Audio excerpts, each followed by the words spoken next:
Good afternoon and welcome to the 17th appointment of Librorum, the event dedicated to the presentation of some books chosen from those published by our members in the FMA Members Association Library. Welcome to this hot summer afternoon. I inform you that the interpretation is available in English, French, and German by connecting through the Zoom link. And to ask the floor, press the raise hand button or write your name in the chat. The event will be live streamed via YouTube. I am Monica Baldi, FMA's Vice President, who strongly supported this initiative born in 2021 on the occasion of the celebrations of the 20th anniversary of our association. After the success of the previous edition, today we present the book Migrationshintergrund, Erlebnisse, eines Europäers by former MEP Jannis Sakellariou during this online Librorum event. This is the first time we present a post-mortem book because we felt it was very significant to learn about some anecdotes described with great competence by the author in relation to his 20 years of activity in the Parliament during an important historical period for the growth of the European Union. Today, we pay tribute to the memory and legacy of Jannis Sakellariou, who passed away in 2019, by presenting this book at this special event, heartfelt event. I had the opportunity to meet him and appreciate him for his great expertise in foreign policy during my term as a member of parliament in the 4th legislature. I remember him being very active in the socialist group, the same group which our excellent honorary secretary Teresa Riera Madurell belongs, who today has the task of introducing him and presenting the book, which already looks very interesting from its title alone. The title is From the Origins of the Migrant Experiences of Europeans. The author states that he deliberately chose the term migrant origin as the title of this book because it's misleading and at the same time discriminatory. In fact, he experienced this form of discrimination firsthand during the process of obtaining German citizenship, but also in the other situations in life. Originally from Greece, he gives a compelling account of the obstacles he had to overcome and the difficulties he encountered in pursuing his profession in Germany in the 1950s. And last but not least, his lifelong commitment to peace and democracy. He was a member of the European Parliament for 4 terms, from 1984 to 2004. It will certainly be interesting to listen to the speech of 2 people very dear to him. His lovely wife, Laura Baeza, former European Union ambassador to Tunisia, and former President of the European Parliament and FMA, President Enrique Baron Crespo, with whom he shared part of the activities in the European Parliament. I sincerely thank the European Parliament Liaison Office in Germany for the fruitful cooperation, and I'm therefore particularly pleased to know that the head of unit, Georg Pfeiffer, is listening to us. I don't know whether Mr. Pfeiffer can intervene because he's traveling by train with connection difficulties. Can you speak, Mr. Pfeiffer? No, he's not connected yet. No, he's not connected. However, he's listening to us and asked us to remember that Jannis Sakellariou, among so many other things, was the EP rapporteur for the accession of Austria, as that this is still remembered in the country. Now, it's with great pleasure that I give the floor to my colleague, FMA Honorary Secretary Teresa Riera, to introduce the author and the book with the certainty that she will tell us with her wisdom some interesting anecdotes. Teresa. Thank you very much, Monica, dear colleagues and friends, querida Laura. I am very pleased to participate in the presentation of this interesting and inspiring book by our dear colleague and friend, Jannis Sakellariou, a great European who unfortunately passed away around 6 years ago after a whole life dedicated to the defense of the European values of freedom, human rights, democracy, and peace. Therefore, as Monica mentioned, this is a particular moving event for our association, with which we wish to pay him a heartfelt and deserved tribute and honor his memory and his legacy. I'd like to remind you that Jannis joined the European Parliament in 1984. This was the second legislature, and he was MEP for 20 years until 2004. This was an exciting period in which the European project seems to move forward very fast, in which he had the chance to experience many of the most exciting events of the European integration. Let me mention some of them. The accession of Portugal and Spain in 1986, for instance, it seems particularly meaningful for him, because together with the accession of his native country, Greece, 5 years before, in 1981, it meant the incorporation of the last Europe's dictatorships into the exclusive group, into the circle of the European democracies. During his time as MEP, he was also witness of the fall of the Berlin Wall in 1989. At that time, Enrique Boron was the president of the European Parliament, and I am sure he will talk about that when he will take the floor. Also, he was witness of the negotiation and approval of the Maastricht Treaty and of the introduction of the euro, among many others. And finally, he was deeply involved in the preparation of the great Eastern enlargement of the Union that took place in 2004. I was especially impressed by his farewell words to the European Parliament when he said, "Europe should be a force for peace, a counterweight to America, against a relapse into the Middle Ages." This really sounds as a reference to the present scenario, but in fact was something said in 2004, as it is recorded in the press of that time. These words really prove that Jannis was a visionary, politically speaking, that was ahead of his time. Now, I'd like to give you just a brief glimpse of his wide biography. As you probably know, he was born in Athens in 1939, where, being a child, he experienced the German occupation and its consequences.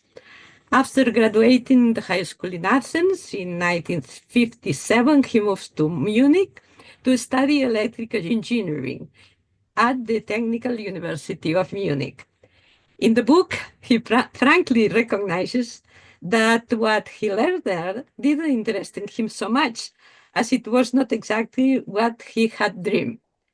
Fortunately, after 3 years of specialization in economics and organizational sciences, he widened his horizon to economics and especially to computer science, an emerging sector at that time, and could dedicate more than 18 years of his life to this field, which he considered as his real profession, I think.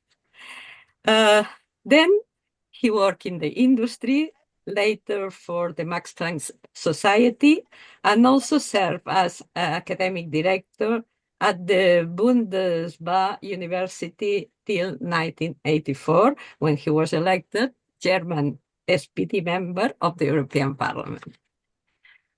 Also, in relation to politics, just mentioned that in his youth, around 1970, when he was still Greek and not German citizen, he joined the Munich Youth Socialist Organization, the famous JUSOS, At that time, the SPD was the only party that admits foreigners as member of the party, and a few years later, he became president of the organization.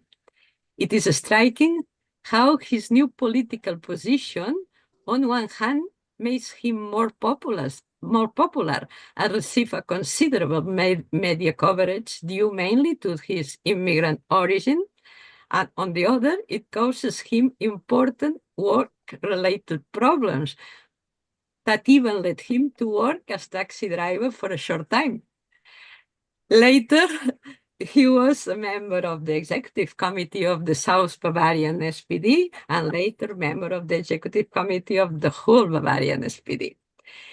It seems to me in his life two facts that let's say, shape his political life and convictions. First, his migrant origins, words that intentionally give the title of the book. This seems to be a reality that essentially shaped his political beliefs. Jannis considered that he was part of the first generation of immigrants that arrived in Germany after the war. It is amazing how in the book he explains with an admirable sense of humor and benevolence to the Bavarian authorities the discrimination, artificial problems, errors, absurdities, and prejudices that he suffers during his process to obtain German nationality, as Monica already mentioned. And also the problems that his family name clearly Greek, caused to him, even in the Bundestag, being already member of the European Parliament. It's worth reading this part of the book because it sounds really like science fiction. However, it seems also clear that all these events cemented his deep understanding and sympathy for migrants and his capacity to understand their problems and dreams. Another important event that oriented his political life and the defense of the values he always championed was his confrontation with the Greek colonial regime from 1967 to 1974.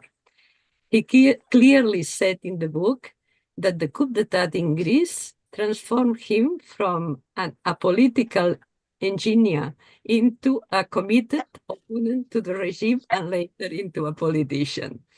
The injustice, brutality, and arbitrariness with which the military acted in his homeland reinforced his conviction that only democracy can guarantee individual freedom, social cohesion, and the rule of law. In the book, he explains how shocked he was by the news in April 21st, 1967.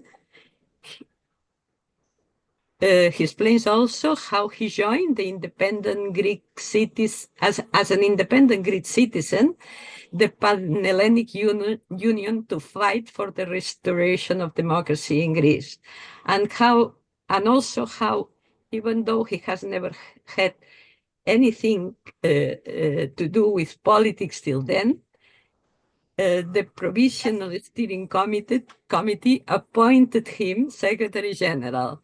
This is what he called in the book his forced political baptism. According to him, the lack of unity among political forces against the dictatorship swept away the GAU. He describes the lack of unity as something typical of the Greek politics, but I dare to say that it's more widespread. Of course, his years in the European Parliament are the central part of the book, a book that, as he said, as he said in the introduction, do not intend to write his memories, but a collection of experience and facts that happened in different stages of his life. But I would like to go further and to say that this is a book about crucial events that are not found in the books of history because they can only be known by those who has experienced them.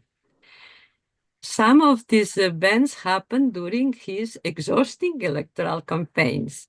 Others come from his work in the European Parliament, especially from the missions he was involved as prominent member of the Foreign Affairs Committee. He was also a well-versed person in the political development of his home country, Greece. Because of that, Jannis was also a key figure in the relations between SPD and PASOK. It was remarkable his involvement in the release of the hostages held at the residence of the Greek embassy in the Hague. Also, his role in the peaceful approach to the conflict between Greece and, at the time, former Yugoslav Republic of Macedonia in relation to the neighbor Macedonia after the breakup of the former Yugoslavia and the war in the Balkans. And also his work in favor of the International Criminal Court among the Eastern countries candidates to the enlargement of 2004, among many other crucial moments in which he was involved. But I won't tell you more about the book. What you must do is read it and enjoy it as much as I did reading it. Unfortunately, I didn't meet Jannis in the European Parliament, as I was elected in 2004, the year he left. But I remember him from several meetings in the Socialist International and also in Brussels. And I remember him as a passionate speaker who strongly defended what he believed in. He was known as a bridge builder between people and between cultures. He spoke 5 languages fluently, even a little bit of Catalan. As Joan Colom, I don't know, he is listening to us, explain to me. Since this is the language of Laura on the mother side, isn't it? This gift for languages he had enhanced his communication skills, his communicative skills, especially with his numerous international contacts. Martin Schulz says of him in the excellent prologue of the book, when he was elected to his third term in 1994, I was taking up my first term in Brussels. By then, Jannis was already a highly respected MEP and well known as Socialist coordinator of the Foreign Affairs Committee. He quickly went from being just a colleague to being an important interlocutor, a political ally, and finally a good friend. In fact, after he left the European Parliament in 2004, he remained an important advisor of the President of the European Parliament. Today, to effectively address the challenges we are faced and ensure that Europe remains capable of acting in a multipolar world according to European values, we need more than ever brave, committed, trustworthy, and democratic leaders as Jannis was. Thank you very much. Thank you to you, Teresa. Very clear. I knew that you like good sciences. You are very precise in presenting the book and Sakellariou and Jannis.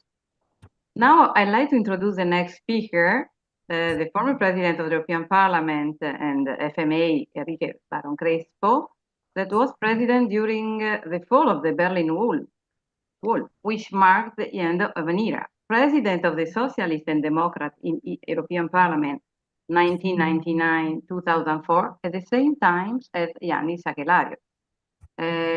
As we know, he was chair of the Foreign Affairs Committee, International Trade Committee, former minister of the Spanish government, 1982-85. I mean, as we know, President Baron Crespo has a lot of presidency all over, association, foundation, etc. So for me, it's a great pleasure to give the floor to President Enrique Baron Crespo.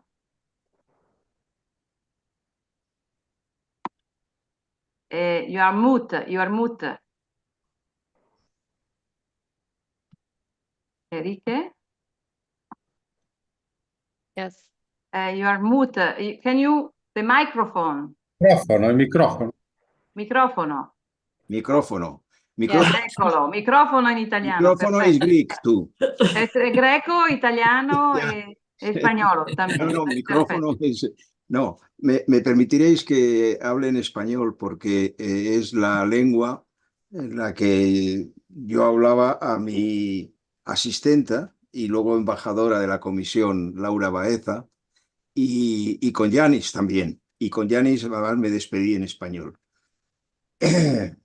Jannis Sakellariou era un europeo cosmopolita, que es otra palabra griega que define perfectamente a su personalidad.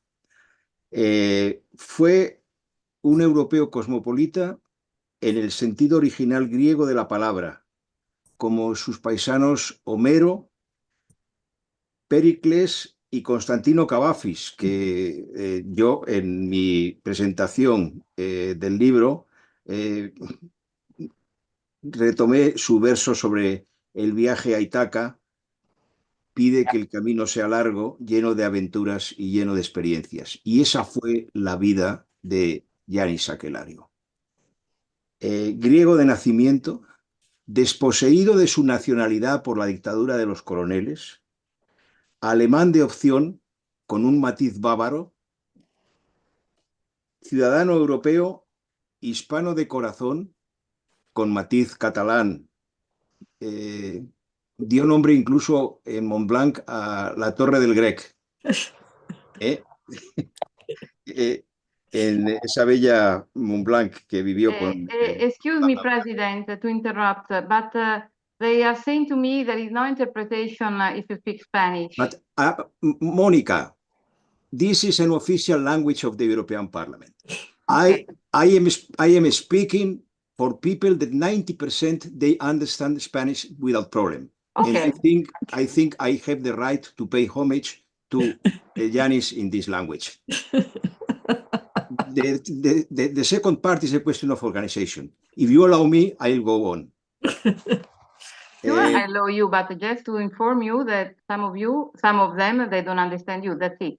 You can Well, continue. the problem, I'm not the organizer of this meeting, but I think that this is a discrimination. If you give me the floor, I will go on.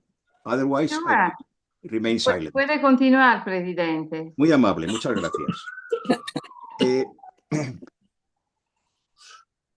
Él escribe en sus memorias que no son ni memorias ni un relato de hazañas heroicas, y explica el título del libro Migrationshintergrund, que designa a las personas nacidas en el extranjero que adquieren la nacionalidad alemana por naturalización.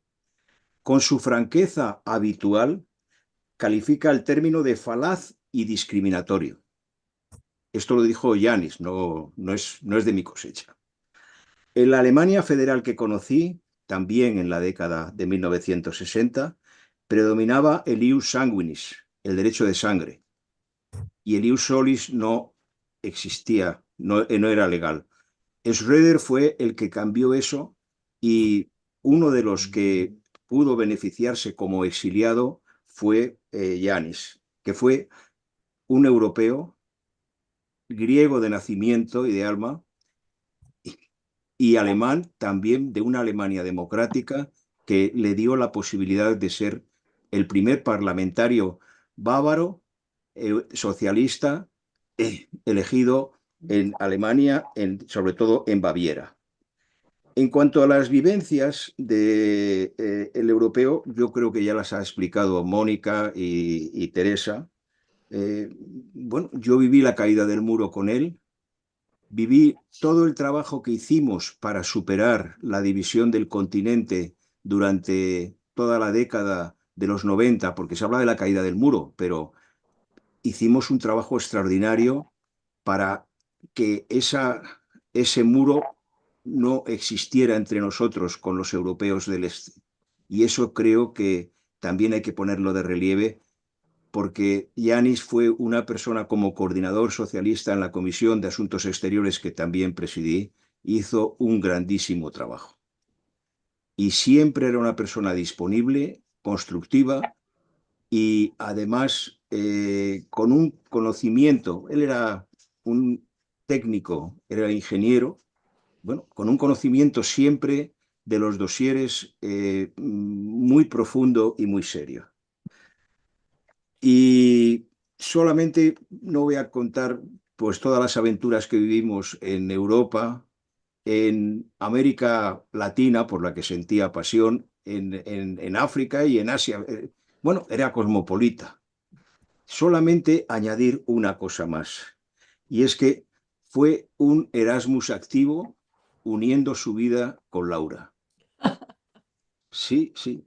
Con Laura, que hizo una gran carrera en el Parlamento Europeo y en la Comisión Europea. Laura, y así nos despedimos, Laura fue una gran embajadora, apoyada por Jannis, de la Comisión de Europa, en dos sitios tan claves como Argelia y Túnez, y solamente añadir algo más que es para mí personalmente muy importante. Gracias a Laura, yo me pude despedir y darle un abrazo a Jannis gracias a una legislación, la legislación belga, que es pionera a la hora de decidir el viaje, no el de Cavafis, sino el de la vida. Gracias. Un abrazo, Laura. Many thanks, President Baron Crespo. Thank you. Thank you.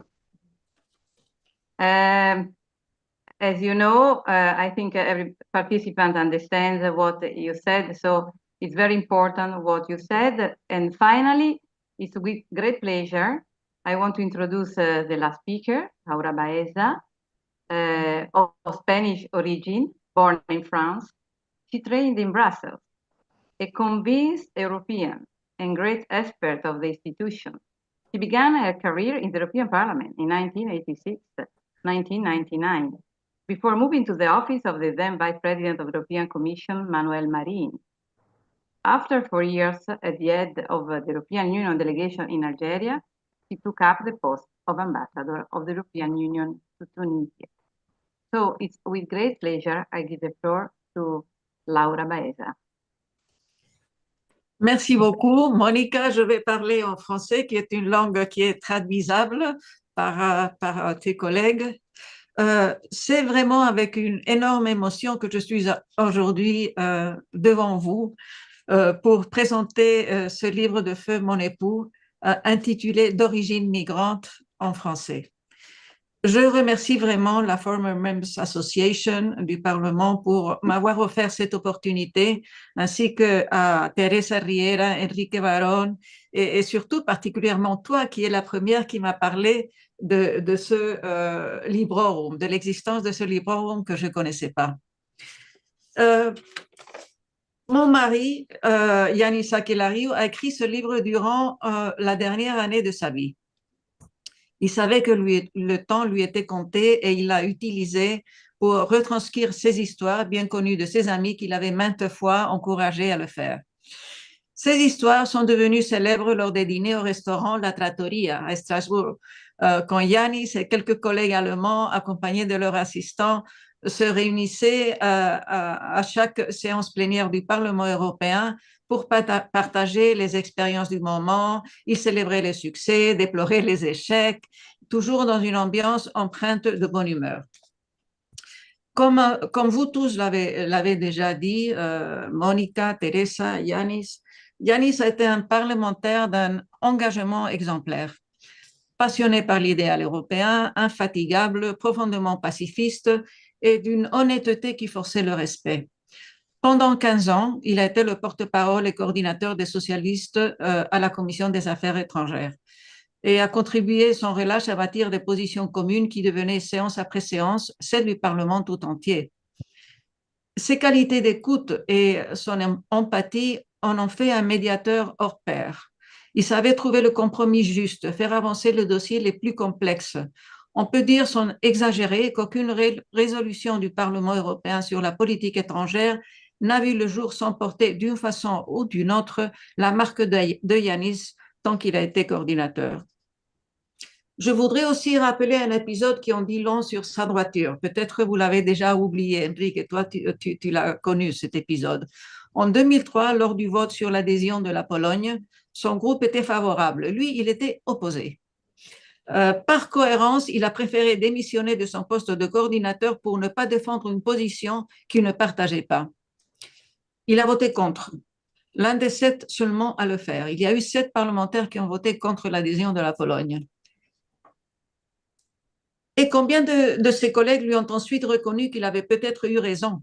Ce qui est encore plus parlant, c'est qu'un mois plus tard, son groupe l'a de nouveau choisi comme coordinateur. Mais il fut aussi un infatigable artisan de la paix. Rappelons que le Parlement européen joua un rôle important dans la pacification des conflits en Amérique centrale. Et Jannis s'y trouvait toujours en premier rang. Sans parler des conflits au Moyen-Orient, où il fut présent, tentant de dialoguer entre les différents partis. Pour lui, le mot dialogue n'avait pas de limites. Jannis a aussi été un acteur, comme Teresa l'a rappelé, non négligeable lors de successifs élargissements de l'Union. Il a été rapporteur pour les fonds attribués à l'Espagne et au Portugal lors de leur adhésion. Ces jours-ci, nous avons fêté le 40e anniversaire. Puis pour l'adhésion de l'Autriche et encore pour le premier accord de coopération avec la Tchécoslovaquie après la chute du rideau de fer, qui ne tarda pas à devenir 2 pays. Mais je me souviens encore de ce voyage à Prague où Václav Havel nous a reçus chez lui quelques mois avant de devenir président.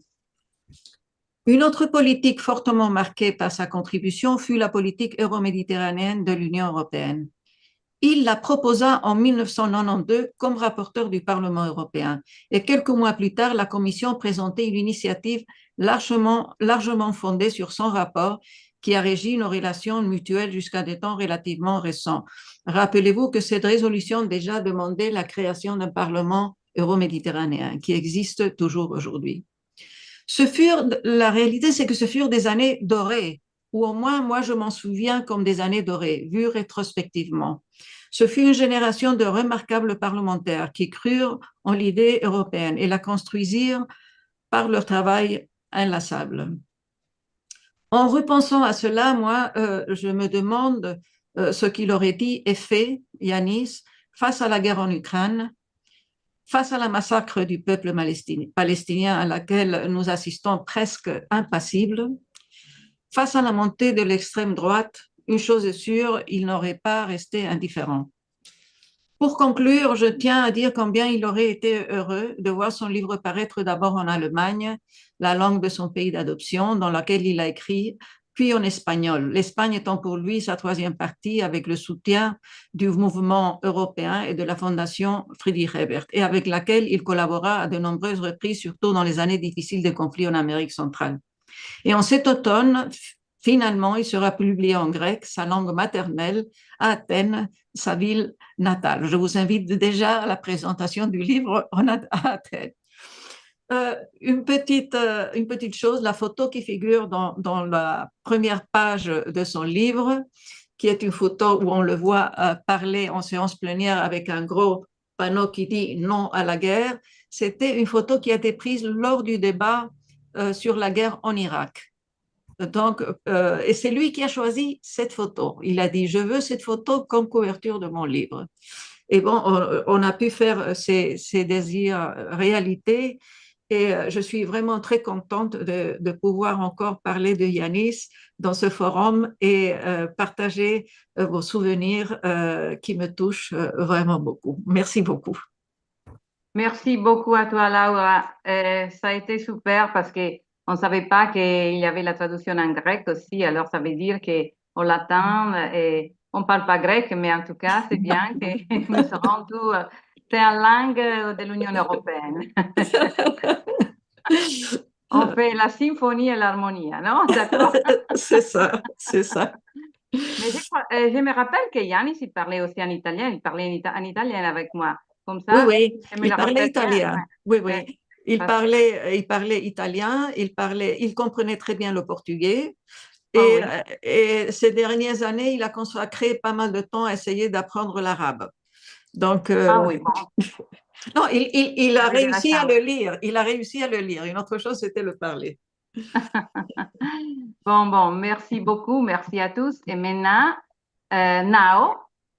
let's start the question session with the online audience.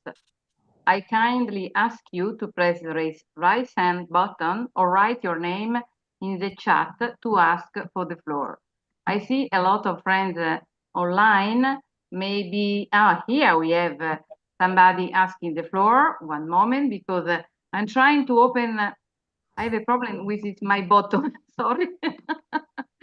I am okay. So we have Professor Giancarlo Villela, teacher of European Law, Democracy and Participation at the University of Milan. Giancarlo Villela, you have the floor.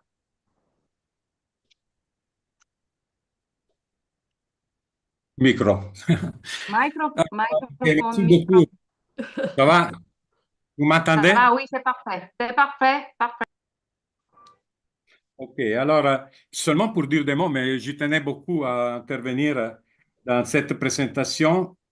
Enrique Baron Cresco avait parfaitement raison quand il a dit que Yannis était quelqu'un de toujours disponible, très sérieux et qui allait toujours en profondeur sur les questions.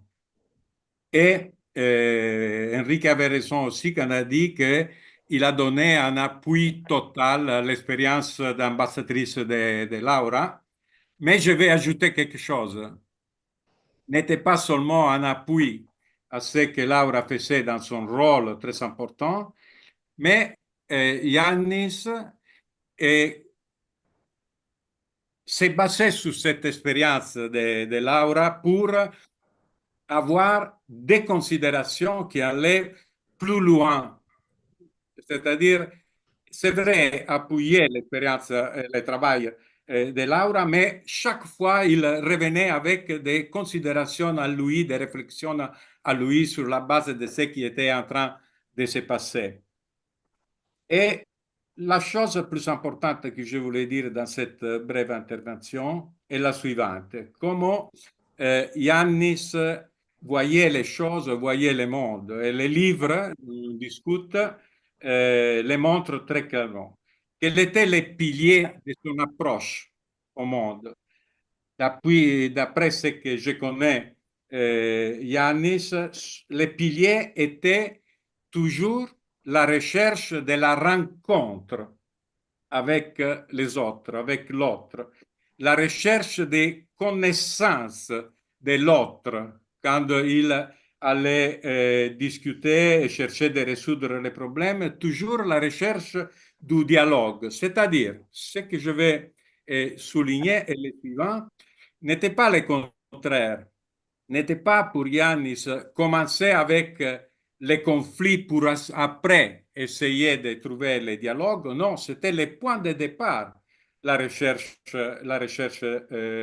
du dialogue, de la connaissance et de la reconnaissance réciproque par rapport aux personnes, aux problèmes qu'il traitait. D'ailleurs, si vous le permettez, et je termine, les titres du livre aussi contiennent ces éléments. Hein.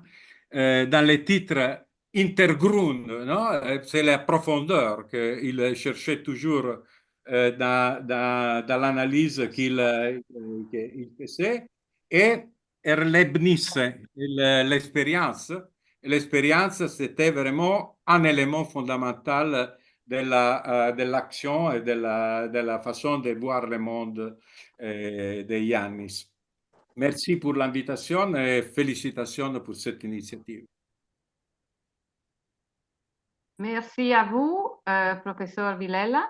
Now I see Eva Kistorp is writing in the chat. Maybe you can ask the floor because you're saying something very interesting.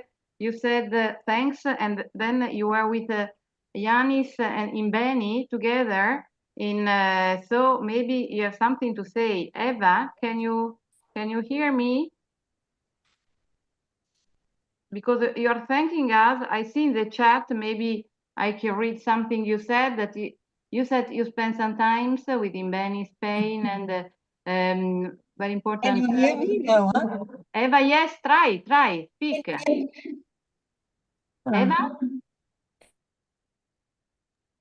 Eva, can you hear? Oh, sorry. Yes, you can speak now. Eva Christoph, our FMA member from the Green. She's from Germany. She's very active. So, Eva, please, you have the floor. Queridas amigas y amigos, me gustó mucho cuando Baron Cresto ha hablado en español, porque el español para mí también es un lenguaje de libertad y de la lucha para la democracia.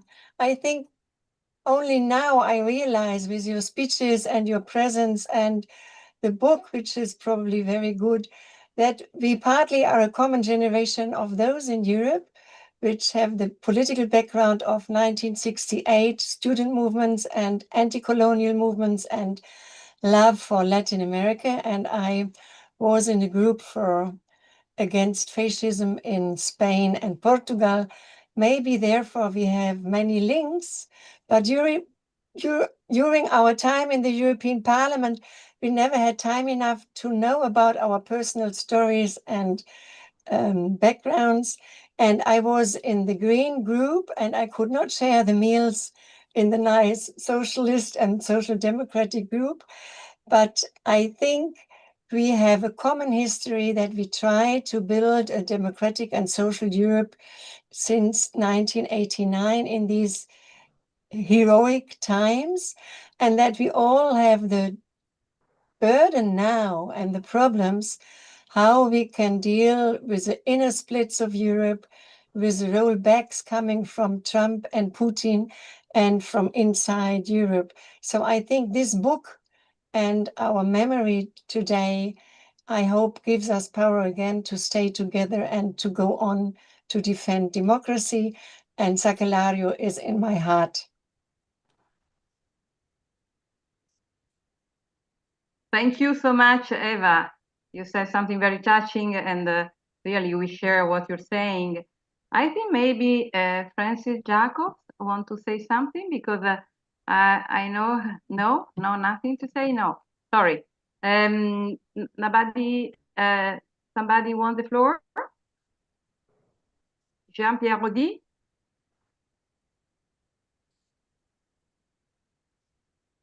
No one. So for the moment, I mean, strange, Laura, normally they're very active. Maybe Jannis Sakellariou, they are impressed, they don't have.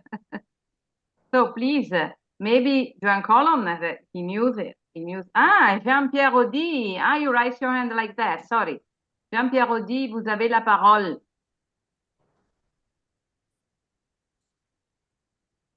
Microphone, micro. Excusez-moi, Monica, j'étais perdu dans tous les réglages de la visio, et je voudrais te féliciter, Monica et Teresa, de la présentation de cet ouvrage.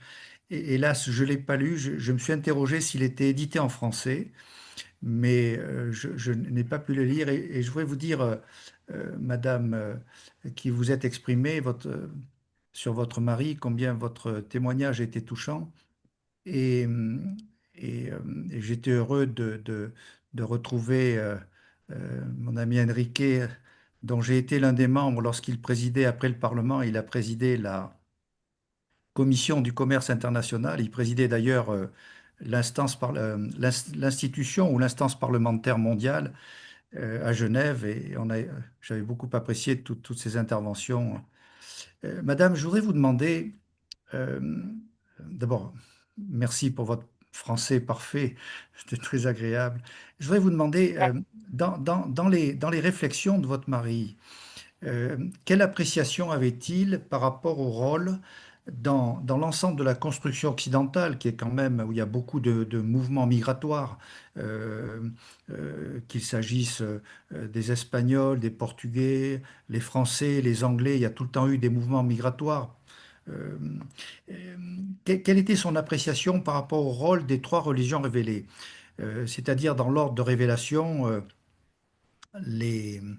les juifs, les chrétiens et les musulmans. Parce que je, je pense que nous avons, nous, le monde occidental, une sorte de position particulière et sur les sujets migratoires, dont beaucoup de citoyens considèrent que c'est l'échec de l'Union européenne de ne pas avoir protégé ses frontières extérieures. J'ai peur qu'on raisonne à courte vue parce que dans les grands mouvements du monde, les, les- les- les flux migratoires sont, euh, existent. Et je m'interroge sur le rôle des trois religions révélées dans ce qui s'est passé sur la construction de cet Occident qui aujourd'hui est quand même mis en accusation par euh, une autre partie de la planète qui se réunissent autour des BRICS.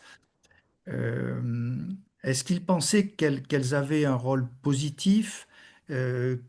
Comment voyait-il, lui qui est visionnaire, l'issue de cette relation particulière qu'ont les chrétiens avec les musulmans, et notamment les relations avec euh, tout ce qui est antisémite, et j'oserais dire, hélas, antisioniste. Est-ce qu'il avait une pensée particulière sur le lien entre tout ce qui est politique temporelle et que nous faisons en tant qu'acteurs politiques et puis tout ce qui est spirituel? Oui, Jean-Pierre, Laura, je crois que Jean-Pierre nécessite de répondre, mais en tout cas, est-ce qu'il y a une version en français aussi de les livres? Oui, oui, Laura. Je peux parler? Oui, Oui, oui, oui, oui, oui. Laura. Oui, il y a une traduction française et justement, je cherche un éditeur français, mais il s'est avéré que c'est plus difficile de trouver un éditeur français intéressé que dans les autres trois langues. Et c'est curieux parce que, bon, je n'ai pas eu de difficultés pour le publier en Allemagne. Les Espagnols, dès que j'ai parlé avec le mouvement européen, ils ont été tout de suite enthousiastes. Ils ont appuyé fortement la publication du livre, qui d'ailleurs se vend assez bien en Espagne et il est entré même dans le cursus universitaire de certaines universités en Catalogne. Donc, mais en France, je ne sais pas. Et pourtant, la traduction est extrêmement bonne. Elle a été faite par une excellente traductrice allemande et française qui a traduit des livres de Stefan Zweig pour Gallimard. Donc, c'est une excellente traductrice. Et concernant la question de Monsieur Audi, Yanis voyait les religions en général comme un obstacle aux communications entre les gens.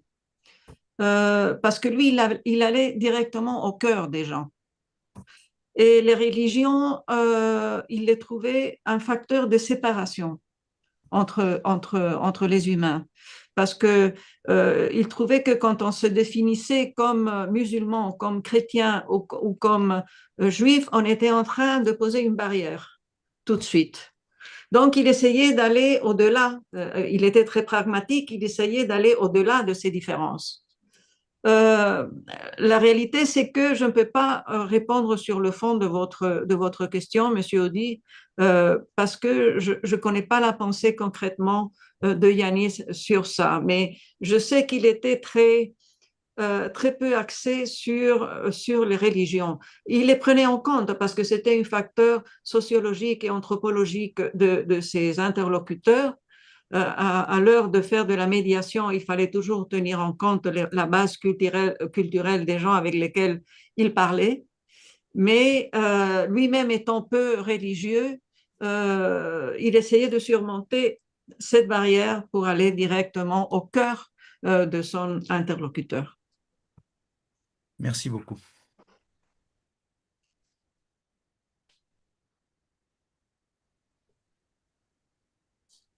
Merci beaucoup, Laura. Excusez-moi, mais il y avait un appel de ton ami Enrique Baron Crespo, qu'il est parti de la réunion et m'a dit, excusez-moi contre tout le monde, parce que je suis vraiment contente d'avoir parlé de Jannis, notre ami. Laura, tu sais bien.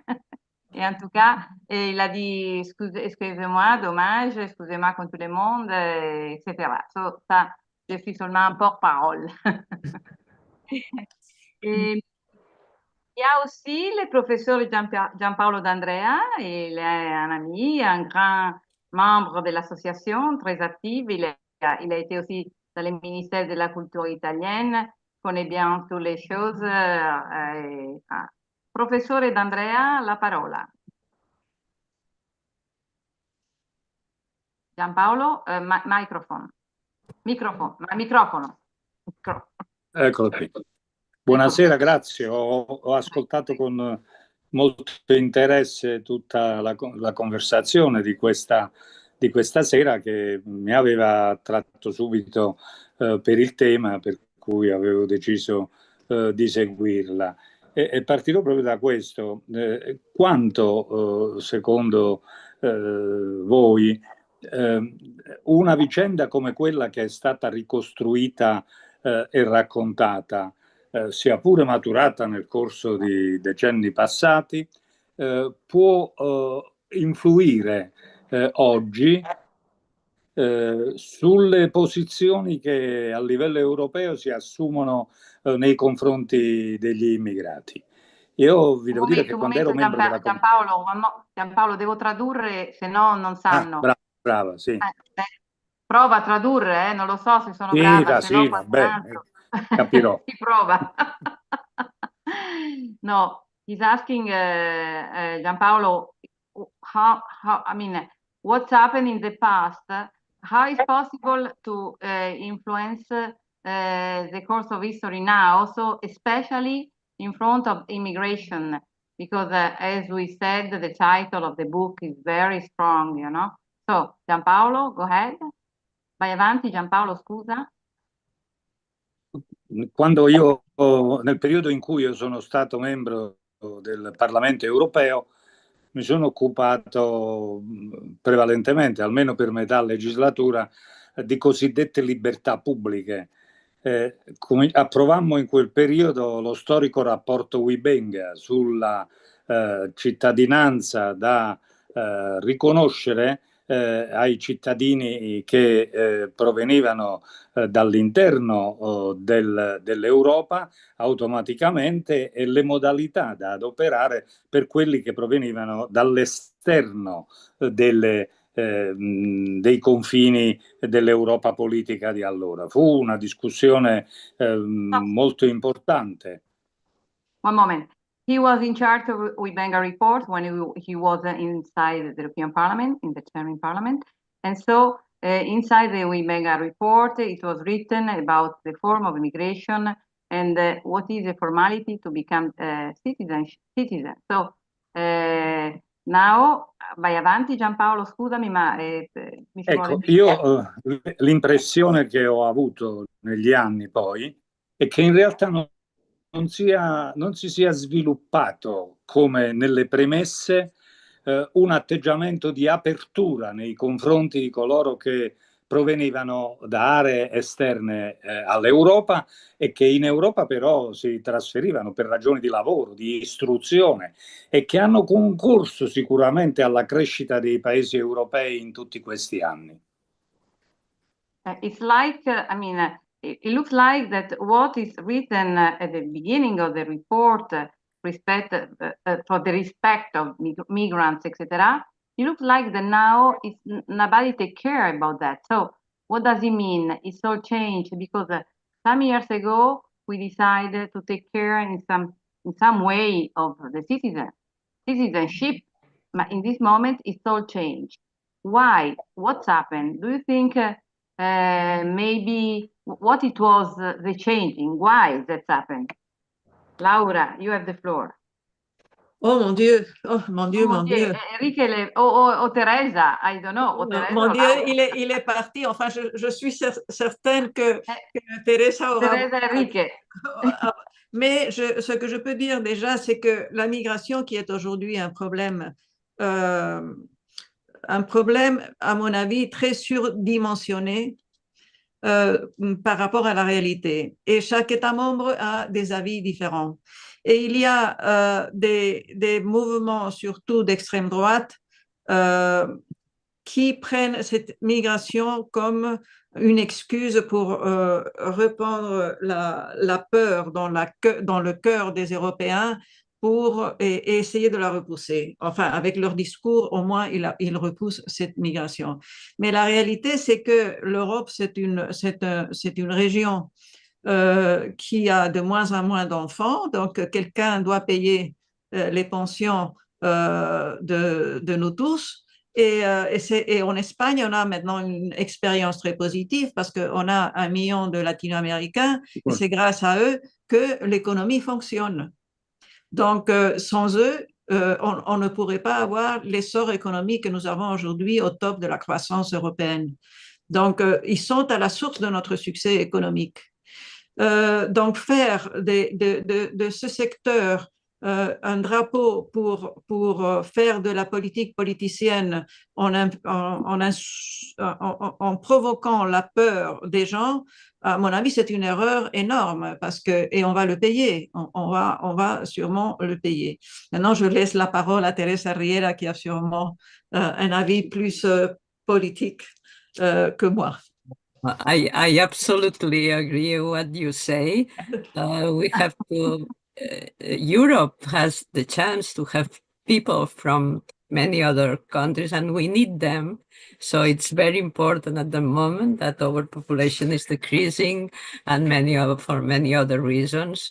We have to accept, but not only accept, but integrate and taking advantage of the difference, as you say, in relation, for instance, to religion and all that. It was very interesting what you said. It's nothing can be used as a thing that can divide people. We have to find the issues that, on the contrary, it build bridges between us, and I think this is a richness, and it's really a good thing for Europe. And of course, the people who is against of that and that horrible things, from time to time we listen about that. Not only it's against the human rights and the human beings, but also it's against Europe in a certain sense. So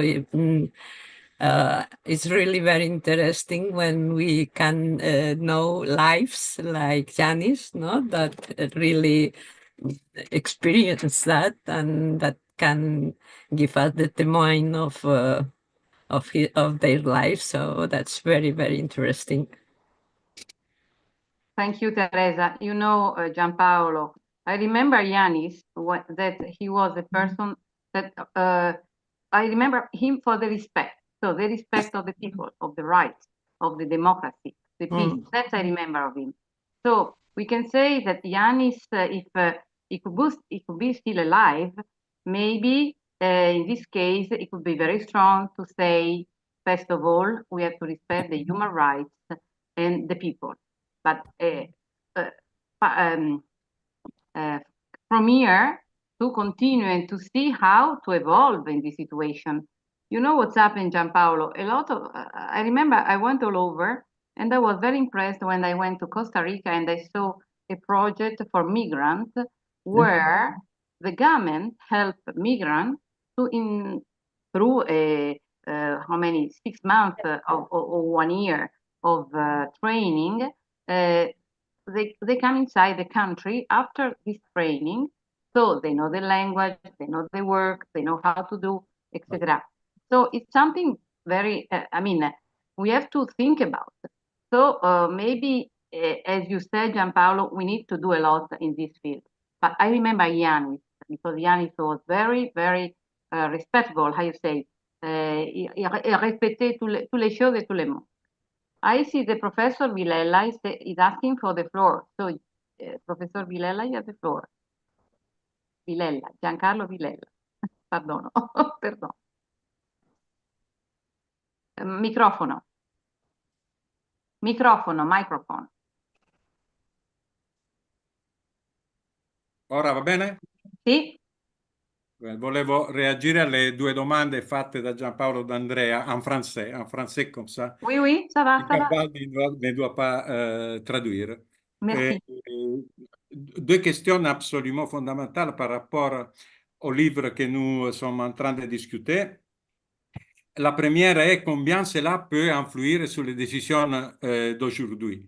Alors, à mon avis, et sur la base de ce que je dis que ça fait quelques minutes, peut influer sur la base méthodologique.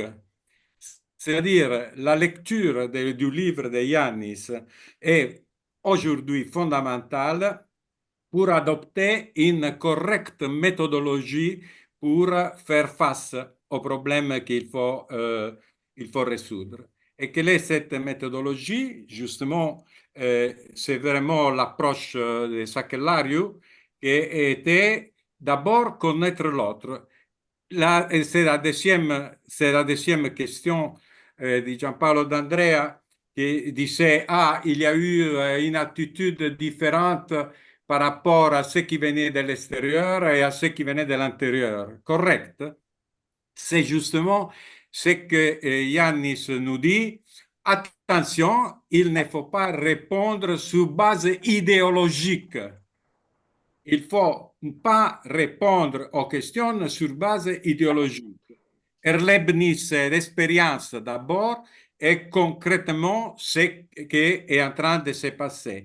Et lire ce livre peut être utile aux opérateurs, aux acteurs de la politique actuelle, encore une fois, sur la base de la méthodologie, comprendre avant d'agir et non agir sur la base de l'idéologie. Merci beaucoup.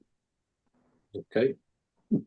Grazie Giampaolo, soddisfatto? Sì, sì, grazie. Era il tema che in realtà volevo anche io sottolineare. È tutta la questione di questa sera che va in questa direzione, quindi va bene. Grazie. So, do you have anybody else? So, if nobody asks for the floor, I give the floor to Teresa for some remark, Laura, and then I conclude. So, Teresa, you have the floor. No, just to say that we are very pleased to have this book. It's really interesting, as just mentioned, could be very useful in the present time, because as I said, I think Jannis was a visionary of the future. So I really recommend to read it and to use it for education, even for the present generations, to know what happened in the past, to know this history, and to know how Europe has produced people very clever, that was defending the values, those values that we need also to defend at that moment, even stronger than maybe in the past. So thank you very much, Laura. Thank you very much for giving the possibility of have this gift for the present and for the future. Thank you. Thank you to you, Teresa, for your speech. And now I pass the floor to Laura. Merci Monica, merci Teresa pour ce que tu viens de dire sur le livre de Jannis. La réalité, c'est qu'il y a quelques mois, il y a eu un débat à Barcelone dans le cercle d'économie où il y avait des étudiants qui ont lu le livre, ils l'ont débattu en classe et c'était une partie de leur cursus universitaire. Et on leur a demandé, bon, qu'est-ce que vous avez appris avec ce livre? Et c'était très touchant, les conclusions des étudiants, parce que, en résumé, ils ont dit, nous avons appris à être européens.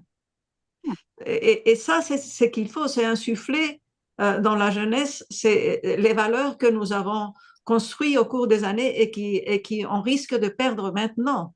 Parce que le populisme qui pousse et qui grandit comme des champignons chez la jeunesse, c'est très préoccupant. Donc, ils ne sont pas intéressés à l'histoire, ils ne sont pas intéressés à savoir, ils sont intéressés simplement à donner des opinions complètement stupides dans les réseaux sociaux. Et il faut trouver la façon de contrecarrer ce mouvement parce que sinon, ils vont construire un monde horrible. Nous, avec nos efforts, nous avons construit le monde le meilleur que nous avons pu. Mais cette génération va tout détruire. Et il faut les apprendre à construire. Parce que détruire, c'est très facile. Construire, c'est très difficile. Hein, et nous le savons tous parce que nous avons mis tous nos efforts là-dedans. Et finalement, je voulais faire un petit éloge de Jannis comme époux d'une ambassadrice de l'Union européenne.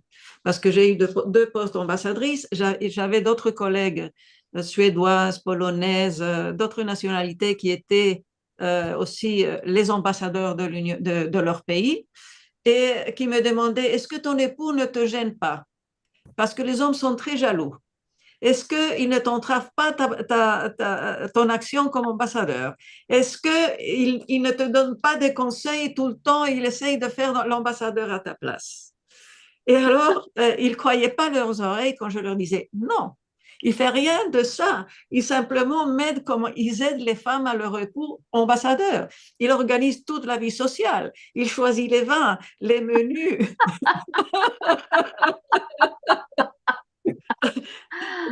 C'est pour vous dire qu'en plus, il a été un époux magnifique pour une femme avec des responsabilités au niveau international. Je ne peux que lui rendre hommage. Merci. Merci beaucoup, Monica. Merci à toi, Laura. Tu as dit quelque chose que c'est formidable. C'est bon, c'est incroyable. Savoir après qu'est-ce qui s'est passé entre vous et les personnes merveilleuses que tous les deux, vous êtes, parce que Laura aussi et Jannis, ça veut dire que c'est quelque chose de super. Et ça, c'est un bon futur pour tous. Et en tout cas, j'attends les livres parce que moi, je les lis pour e-book. Et là, je n'ai pas vu les photos. C'est ça que j'ai un problème parce que je n'ai pas vu les photos des livres. Mais on va t'envoyer un exemplaire. Et je sais que Jean-Pierre, il attend les livres en français parce que Jean-Pierre, il est grand pour les français. Et Jean-Pierre, Laura, elle est née en France. Elle est un peu espagnole, français et bruxelloise. En tout cas, alors, ça c'est la conclusion. Professeur Villela, un mot? Non. Ah, parce que c'est la conclusion No, totale. c'était applausi. Ah oui, applausi, brava. Non, mais Laura, merci beaucoup parce que c'est vrai, il faut être européenne et on peut être européen con la testimonianza delle personnes qui ont fait l'Europe. Jannis comme d'autres ont fait l'Europe. Alors ça, c'est très important. So, thanks to all of you who participated in this virtual meeting. I sincerely thank President Enrique Baron Crespo, in particular Jannis' dear wife, Laura Baeza. Today we pay tribute to the memory and legacy of Jannis Sakellariou by presenting his book at this special and heartfelt event. What was said by all the speakers made us reflect on the process of European construction and on the importance of continuing on the path of peace and democracy. I'm grateful to the Secretary, to Honorary Secretary Teresa Riera for an excellent contribution, and to FMA board member Michael Hindley, who is jointly responsible with me for this activity and is not with us this afternoon. And thanks to our staff, especially to Valerie Raskin and General Secretary Elisabetta Fonk, because as you know, when we prepare this Librorum, the work behind is very important. I sincerely thank the European Parliament office in Germany, in particular Georg Pfeiffer. I hope he could follow something during his trip. The next event of Librorum will be Wednesday, 10th December at 10 a.m. in the European Parliament in Brussels, and can be followed online too, with the presentation of the book 10 Election, a History of the European Parliament as a Ballot Box, 1979-2024, edited by Michele Fiorillo, political philosopher and democratic theorist. The volume brings together insights and reflection from a wide range of current and former members of the European Parliament, as well as distinguished experts in European politics, including, among other FMA members, Enrique Baron Crespo, Richard Corbett, Domenic De Vesa, Danuta Hübner. So, have a nice summer, buone vacanze, arrivederci.